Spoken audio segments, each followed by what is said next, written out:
My name is Charlie Anderson. I live at 231 6th Street, Marine on St. Croix. I am a previous River Grove parent. Some of you know that I am a Marine on St. Croix councilman. However, I must be clear that I am here to express my own opinion as a private citizen and not as an elected official or on behalf of the city of Marine on St. Croix. There are many things that have gone unsaid regarding the situation in Wilder Forest. And to many in the area, we've simply kept quiet since we know that speaking up risks opening wounds to a community that has continually dealt with hardship surrounding the closing and opening of schools. While many of us have lived through this history, some parents and residents new to the area or those sending their kids to River Grove from other locales have not, and have been hoodwinked by people like River Grove Executive Director Drew Goodson. Sadly, the situation we find ourselves in was entirely predictable, and in fact, many of us provided warnings along the way that went unheeded. It is clear to me that the question is not whether the Catholic Youth Partnership and Wilder deal will go through, or that a youth camp will open, but rather whether May Township will retain some control over the land use or cede that control as a result of an ill-advised attempt to block the use entirely. In short, due to precedents, an existing conditional use permit, law, and federal zoning exemptions for religiously affiliated groups like CYP, May Township should and will lose in court if they try to block outright the use presented by CYP through clearly targeted anti-CYP changes to the uses allowed within the Conservancy District. Perhaps you are banking that CYP and its board will deem the effort too burdensome and will blink first. I hope they do not. The primary strategic argument put forward by Goodson, members of the PTA, and a handful of residents is that the CYP is part of a dangerous religious group that will send destructive kids to invade and desecrate the pristine lands and waters within the 600 acres currently owned by Wilder. Bill Bowdish, previous May Board chair, recently titled a letter to the editor describing the prospective youth camp as mega, or did he mean mega, and hell-bent on exploitation. Nothing could be further from the truth. But does the truth matter? To an extent that they're organized and vocal, advocacy materials and talking points are published on the River Grove website, Goodson and his camp have been effective in dominating the information space.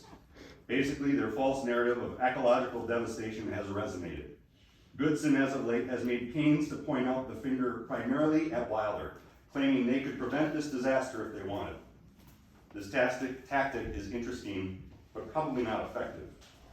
Wilder, unsurprisingly, has been adamant that River Grove's lease will not be renewed, and at this point it looks like the spokespeople for River Grove haven't just burned a bridge with Wilder, they've nuked it. Given the history of River Grove leadership, many of us in the area can commiserate with that feeling. Full disclosure, my family is Catholic. Due to some of the previous comments in this hall and on that toxic thing called social media, I'm waiting for the torches and pitchforks to appear.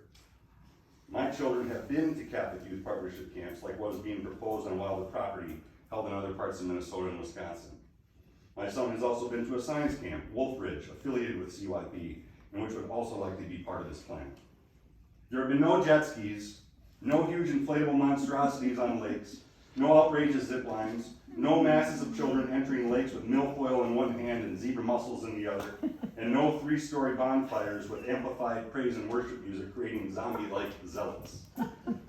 Rather, my children have experienced peace, tranquility, introspection, friendship, appreciation for creation, and worship of the Creator. Time is spent integrating with and understanding their place in the natural world, nurturing the whole person, growing in virtue, and understanding their God-given dignity. Yes, there is fun, but the kind of fun most of us remember experiencing at a classic summer camp as a kid.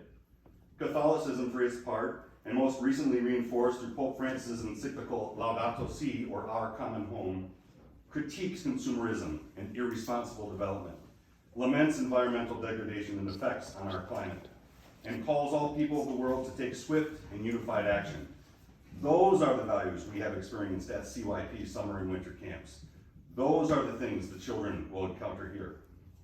Words matter, and right now the passionate words used by River Grove leadership and others are loaded with hyperbolic misinformation. Don't contribute to shared understanding or dialogue, don't result in sound public policy, and ultimately undermine the goals and the well-being of their students. Passion does not correlate to reason, and this decision should not be made due to the perceived level of passion by anyone. When passion drives choices, it often results in regret. The easy thing is for you to win in the limited court of public opinion. Doing so might result in cheers of admiration and a few votes next time around, but it won't bring you victory in a court of law. The harder but right thing is to understand the false narrative for what it is, and to make the prudent decision to work with CYP on reasonable controls to avoid an inevitable legal defeat if Wilder and CYP are forced to choose that option due to the unfortunate targeted changes being proposed. Thank you for your consideration.